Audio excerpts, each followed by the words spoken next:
और डीएम साहब से भी अपील करेंगे कि आप कहाँ सोए हुए हैं, किन लोगों के चंगुल में पड़े हुए हैं। डीएम साहब, आप अदना से आदमी के बात के चक्कर में पड़े हुए हैं, जो लाखों करोड़ों लोगों के जीवन के भोजन को महंगा कर रहा है।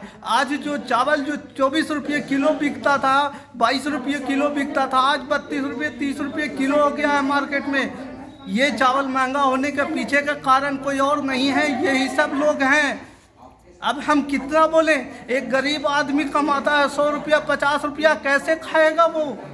उन गरीब लोगों से भी हम बोलते हैं कि आप लोग हम लोग को सहयोग कीजिए। और सबसे पहले तो मैं गया जिला के प्रशासन से ये मांग करता हूँ कि सभी पत्रकारों के लिए सुरक्षा अनिवार्य है।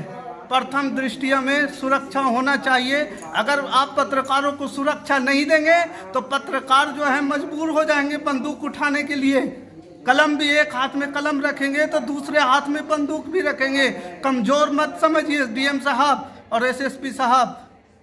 हम लोग अगर लिखने का काम कर रहे हैं तो मजबूरी में हमको आत्मरक्षा के लिए शस्त्र उठाना पड़ेगा। थाना मामला दर्ज करा है। थाना में मामला हमने दे दिया है और थाना से हमको बोला गया है कि आपका एफआईआर दर्ज हो जाएगा। अपहरण का मामला दर्ज हुआ।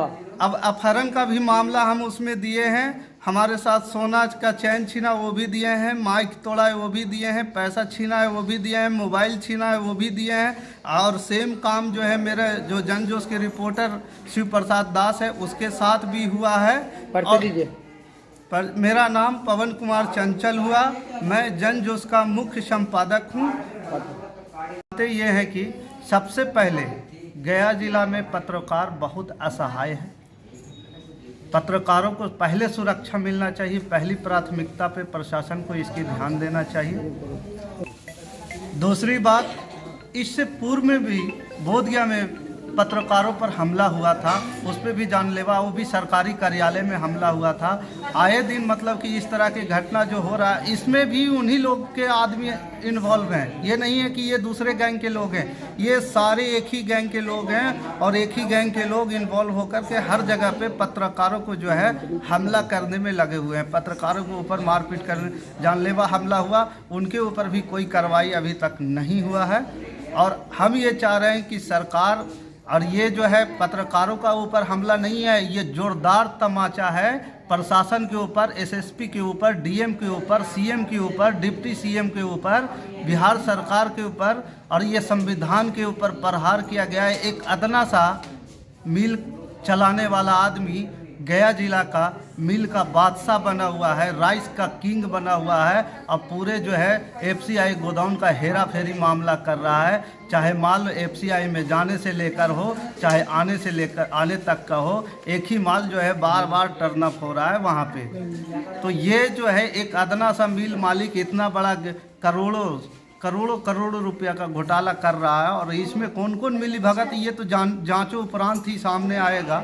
इससे ज़्यादा हम और क्या कर सकते हैं। लेकिन हाँ, एक चीज़ और हम कहेंगे कि जिन पत्रकार भाइयों, जो पत्रकार भाई हैं जो पब्लिक के लिए काम कर रहे हैं, सरकार के लिए काम कर रहे हैं, हम उनसे भी विनती करते हैं कि आइए, हम लोग भ्रष्टाचार के उखाड़ने के लिए काम करते हैं, भ्रष्टाचार को मिटाने के लिए काम करते हैं, जनता को जागरूक करने के लिए काम करते हैं। हम लोग ये जो भ्रष्टाचार हो रही है यहाँ पे, इसको भी उजागर करने का काम करें। और साथ ही उन सभी गया जिला के सभी वासियों से भी हम ये प्रार्थना करते हैं कि आप लोगों के लिए एक पत्रकार जो है रात में मरकर दिन में मरकर काम करता है, लेकिन साला जनता कोई सहयोग नहीं करता है। जनता जो है उसी में भ्रष्टाचारियों के साथ काला जो काम कर रहा है, उन्हीं भ्रष्ट लोगों के साथ मिला हुआ है। वो किसान भाइयों से हम अनुरोध करेंगे कि आइए, हम लोग को साथ दीजिए, ताकि आपकी जो धान जो 11 रुपये 14 रुपये किलो मार्केट में बिक रहा है, 20 रुपये धान का दाम है, वो क्यों नहीं मिल रहा, वो हम आप लोग को दिलवाए पकड़ रहे हैं। जो आदमी 200 करोड़ का अभी तक घोटाला कर चुका है, 300 करोड़ का घोटाला जहाँ पे हो चुका है, उस आदमी को कोई पकड़ने वाला नहीं है। और वो आदमी गोरख धंधा मतलब कि काला धंधा का वो बादशाह माना जाता है गया जिला का। चाहे पीडीएस हो चाहे पैक्स हो, इन दोनों अनाज जहाँ पे धान का आदान प्रदान होता है उस मामले में, जो चावल का आदान प्रदान के मामले में, वो पंकज पांडे जो है गया का शहंशाह है, बादशाह है, काला धंधा का बादशाह है वो। तो वहाँ पे हम करने के, लेकिन इस तो हमारा काम था न्यूज़ रिपोर्टिंग करना। रिपोर्टिंग के दौरान भाई अगर प्रशासन को लगता कि इसकी जांच करने लायक है तो जांच करता, लेकिन ऐसा हमें रिपोर्टिंग करने से रोका गया और हमारे ऊपर जानलेवा हमला किया गया। धारदार हथियार से भी हम लोग को पीटा गया है और हमारे पत्रकार जो कैमरा कर रहे थे उसको भी पीटा गया है। लाठी डंडा और सरिया से भी पीटा गया है और 2 घंटे तक के बंधक बनाया गया।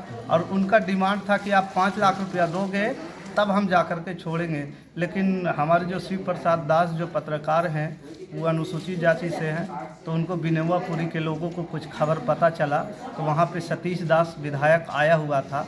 सतीश दास विधायक जो आए हुए थे तो वहाँ से कुछ लोग आए और उसको छुड़ा कर के ले गए, मुझे उसी तरह से छोड़ दिए। फिर उसके बाद फिर मुझे मौका मिला तो किसी तरह से हम वहाँ से भाग निकले तो तुरंत हम मगध यूनिवर्सिटी थाना पहुँचे।